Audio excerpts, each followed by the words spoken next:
इंतजार कर रहे थे क्योंकि अदब के साथ हम उन हस्ती का ये बैत उठाएंगे। और ये लाठी मौलाना अशरफ अली थानवी रहमतुल्लाह अलैह, जिन्होंने 1300 कुछ किताबें लिखी। तबर्रुक की ताज़ीम करना देवबंदी धर्म के अंदर हराम है, नाजायज़ है, बिदात है, बल्कि शिर्क है। क्योंकि देवबंदी धर्म की मशहूर ज़माना किताब जिसका नाम तक़वियतुल ईमान है, उसमें इस्माइल बरदूद भंगी चमार ने बहुत कुछ उसके बारे में लिखा है। और वो तबर्रुकात की ताज़ीम बिल्कुल नहीं करता था, बल्कि खुद एक वाक़या इस्माइल के ताल्लुक़ से लिखा हुआ है कि एक जगह तबर्रुकात रसूलुल्लाह के बाल मुबारक लोग लेकर आए थे, तो सब अदबन ताज़ीमन खड़े हो गए थे, लेकिन ये मरदूद बैठा हुआ था। हज़रात, ये वही देवबंदी धर्म है जहाँ रसूलुल्लाह सल्लल्लाहु अलैहि वसल्लम के तबर्रुकात की ज़ियारत करवाना ये नाजायज़ बिदात हराम है और कुरान और हदीस से इसका सबूत नहीं मिलता। लेकिन देखें, थानवी की लाठी का तबर्रुक बनाकर रखा हुआ है और इसकी ज़ियारत हो रही है। और कहता क्या है कि थानवी ने 1300 कुछ किताबें लिखी। भाई कहाँ पर किताबें हैं, ये किस जगह पर है? थानवी साहब भटियारे थे भाई साहब, किताबें नहीं लिखी है। और अगर आपको यकीन ना हो तो आप देख ले उनकी बहसती ज़ेवर, उसके अंदर उन्होंने बहुत सारी तरकीबें लिखी है। गोश्त गलाने का तरीका, मछली का कांटा निकालने का तरीका, अचार बनाने का तरीका, मेहंदी लगाने का तरीका। तो भटियारा आदमी था वो, कोई आलिम नहीं था, इसको जहन में रखें। चलिए आगे मैं बढ़ता हूँ, बताता हूँ आप लोगों को और क्या क्या हुआ फिर यहाँ। तलबा पढ़ते हैं, आपको लगा इतनी बड़ी हस्ती की बैत आपके करीब में, आप पढ़ते हैं इतने अच्छे मदरसे में, तो क्या महसूस होता है?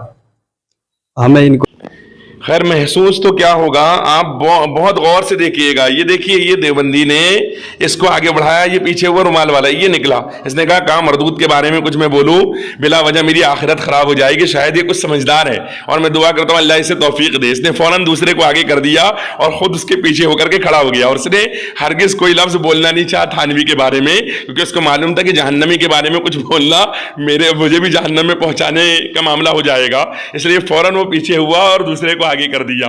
अब वो दूसरा वाला क्या बोलता है उसको समाप्त कीजिएगा। तलबा पढ़ते हैं, आपको लगा इतनी बड़ी हस्ती की बैत आपके करीब में, आप पढ़ते हैं इतने अच्छे मदरसे में, तो क्या महसूस होता है? हमें इनको देखकर बहुत खुशी महसूस हुई थी। जब हमने इन्हें पहली मर्तबा देखा कुछ दिन पहले, हमें किसी ने बताया कि हजरत की यहाँ पे असा रखी हुई है, तो हम देखने आए थे। हमें ये देखकर बहुत खुशी हुई थी। अच्छा, ये आपको कैसा महसूस होता है कि हम पढ़ रहे हैं? आप शहजाद भाई, मैं आपसे बतला दूं कि जब हम यहाँ पहली मर्तबा आए और मैंने इस लाठी को और इस आसा को अपने हाथ में लिया, तो दिल की एक अजीब कैफियत थी कि जब ये आसा हाथ में आया तो दिल एक लरज गया।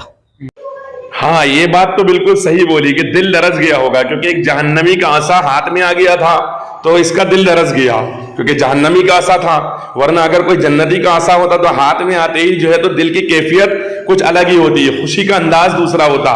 लेकिन हक जो है ना कहीं निकल जाता है। तो कह रहा दिल लरज गया। क्यों लरज गया भाई? दिल तेरा दिल लरजना नहीं चाहिए था, खुशी का अंदाज होना चाहिए था। लेकिन चूंकि वो जहन्नमी का आसा था इसलिए जो है तो दिल लरज गया। अब भी तौबा कर लो, ये वक्त है, वरना फिर बाद में जहन्नम में उसके साथ जलोगे, क्या फायदा होने वाला। देखकर और मैंने महसूस किया कि कितनी हिफाजत से इस लाठी को और इस आसा को रखा होगा, और किस तरह रख रखा है कि तकरीबन 100 साल तो नहीं हुए, लेकिन लगभग उसके आसपास हो चुके हैं कि आज भी ये आसा मौजूद है यहाँ पर हजरत मौलाना अशरफ अली थानवी की। तो इस आपके समझ आया क्यों लरज गया था दिल? दिल इसलिए लरज गया था कि कितनी हिफाजत से इसको रखा गया है, इस असा को, और 100 साल के लगभग हुए, ये सही सलामत हालत में है। तो दिल लरज गया कि थानवी अपनी कब्र के अंदर तो बहुत बुरी हालत के अंदर होगा, लेकिन उसका असा सही सलामत हालत के अंदर है, इसलिए बेचारे का दिल लरज गया। हकीकत यही है। तो बात समझ में आ गई ना आप लोगों की कि दिल क्यों लरजा था? इसलिए लरज गया था भाई साहब का दिल, क्योंकि थानवी साहब जो है तो जहन्नम में पहुंचे हुए हैं और उनका आसा यहाँ पर सही सलामत है। वो आसा दूर रह गया तो बच गया, बेटा अगर दफन कर देते तो साथ में वो भी जहन्नम में चला जाता। इसलिए बेहतर और मुनासिब है दूर रहो, इसी में तुम्हारी भलाई है और इसी में कामयाबी है। दूर रहो, थानवी से दूर रहो, थानवी को जहन्नमी मानो, इसी में कामयाबी। अल्लाह पाक तुम सबको हिदायत अता फरमाए। अगर तुम गुस्ताख ना हुए हो तो